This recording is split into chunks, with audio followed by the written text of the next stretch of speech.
mga kababayan nating seniors o na talaga ang balitang matagal niyo nang hinihintay. Isipin ninyo kung kayo ay 60 taong gulang pataas, may valid senior citizen ID at naninirahan dito sa Pilipinas. May magkakataon na kayong makatanggap ng PH cash mula sa gobyerno, automatiko. Wala nang mahabang pila o komplikadong requirements. Marami sa atin, lalo na yung mga hindi nakapasok sa SSS or GSIS noon, matagal nang nagtatanong, paano naman kami? Wala kaming pensyon pero nagtrabaho. Rin kami ng buong buhay at ngayon, mukhang dinidinig na rin ng gobyerno ang matagal nating hinaing, ang PH-1000 Universal Pension. Program ay sinasabing magiging karagdagang tulong para sa lahat ng senior citizens sa buong bansa. Kahit pa wala kang regular pension mula sa SSS GSIS o kahit anong private fund. Ito'y parang pantay-pantay na tulong para sa lahat ng seniors lalo na yung mga nasa laylayan. Pero paano nga ba ito gumagana? Totoo ba talagang otomatiko ang payout? Kailan ito ibibigay? At may mga dapat bang bantayan na maaring bawasan o madelay ang makukuha?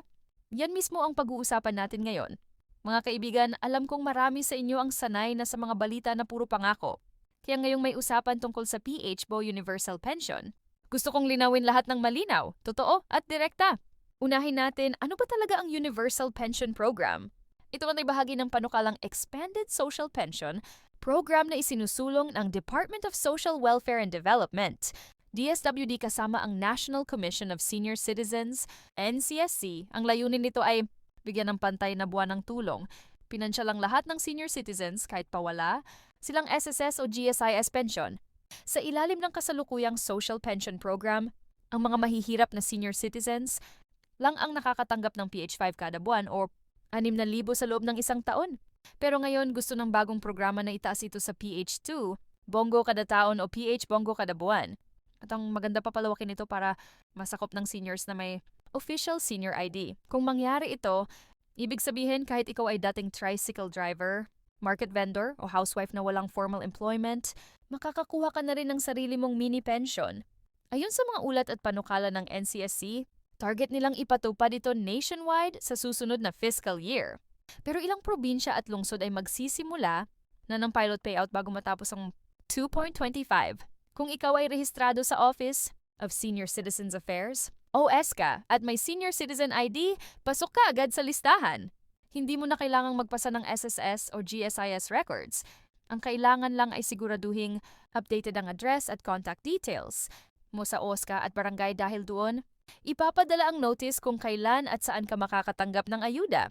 Ang mga payout ay planong gawin sa pamamagitan ng Land Bank, local remittance centers o barangay. Disbursement para hindi na kailangang bumiyahe.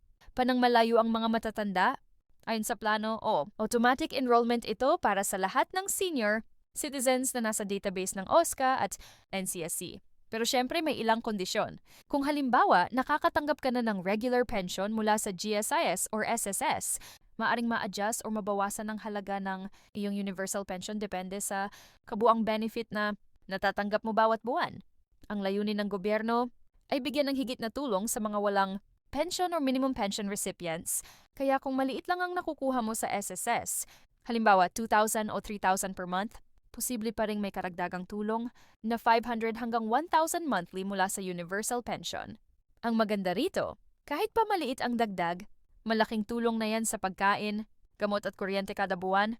Ito ang bahalagang tanong ka ng gusto kong pagtunan diwan natin. Kapag sinabing clawback, ibig sabihin ay maaari kang maobligang ibalik ang nakuha mong pera kung sakaling may error sa eligibility o duplication ng benefit. Sa kaso ng universal pension, may possibility na ang mga tumatanggap ng ibang government benefits, halimbawa indigent cash aid o SSS regular pension ay ma-review o mabawasan ng universal pension amount. Kaya importante mga kaibigan na siguraduhin nating tama at tapat ang mga detalye sa ating OSCA record. Huwag magpasa ng 2 application sa magkaibang barangay kasi kapag nakita ng NCSC na duplicate entry, maaring ma-freeze o ma-hold ang iyong payout. May buwis ba ito?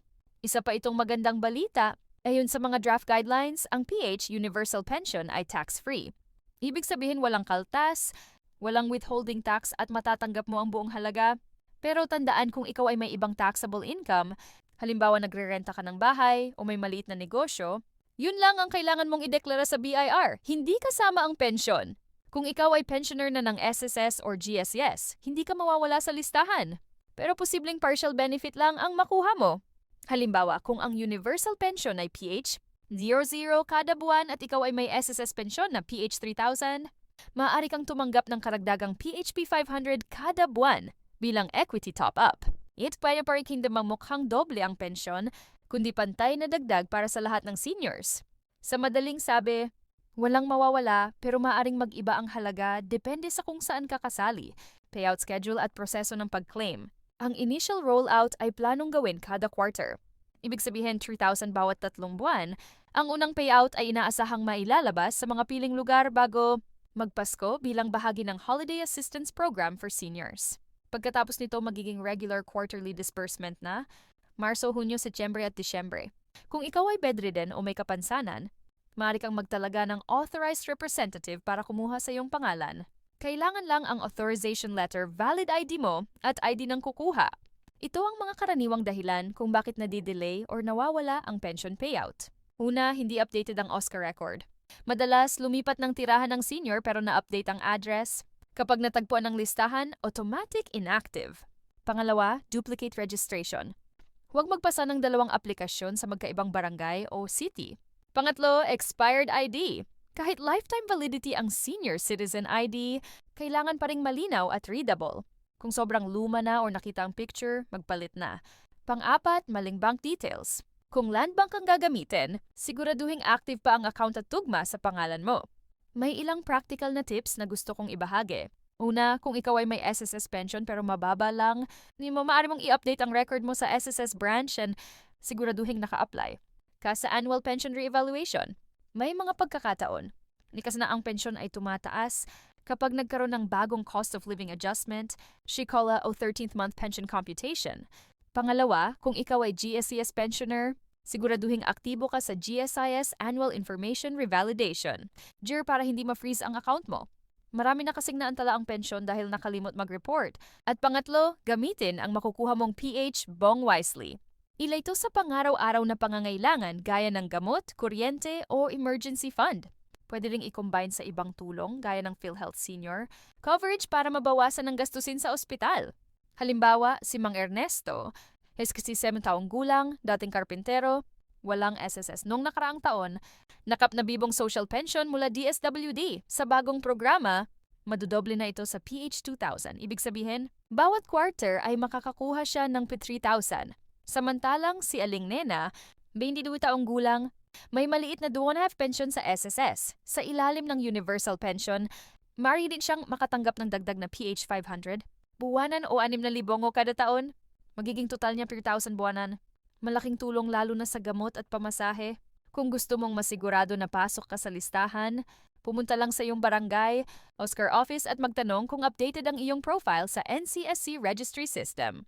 Dalhin ng mga ito, Senior Citizen ID, Barangay Clearance Birth, Certificate or Valid ID na may date of birth 1x1 recent photo. Kung gusto mo ng online option, may NCSCE registration portal na unti-unti nang binubuksan sa mga pilot cities. Mari kang tumulong sa ibang senior sa barangay para ma-assist sila online. Final thoughts, mga kababayan, ang PH, Universal Pension ay hindi lang tungkol sa pera. Ito ay pagkilala sa sakripisyo at kontribusyon ng bawat Pilipinong senior citizen. Sa tagal ng panahon na nagtiis tayo sa kakarampot na tulong, ngayon ay may pag-asang darating ang mas maayos, mas batas na sistema, pero tandaan natin, kailangan pa ring maging maingat. Siguraduhing updated ang records, totoong impormasyon at laging tanungin ng OSC or DSWD bago pumirma o magbigay ng personal details. I-tram magdiin baikust ang implementasyon. Posibleng bawat senior citizen sa bansa ay magkakaroon ng sariling basic pension kahit hindi naging miyembro ng SSS o GSIS.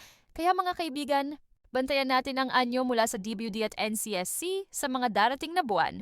Ang South Sound ay hindi lang numero. Ito ay simbolo ng pagkilala, respeto at pag-asa para sa ating mga nakatatanda. At gaya ng lagi kong sinasabi, kung may tanong kayo tungkol sa pensyon, benefits o payout schedule, huwag mahiyang lumapit sa inyong barangay, OSCA o mag-comment dito sa video para matulungan natin ang isa't isa. Dahil sa dulo, hindi ito tungkol sa kung magkano ang matatanggap natin, kundi sa tiyak na may mararamdaman tayong kalinga at halaga mula sa ating gobyerno. Yan ang tunay na magandang balita para sa lahat ng 6 na pataas na senior sa Pilipinas.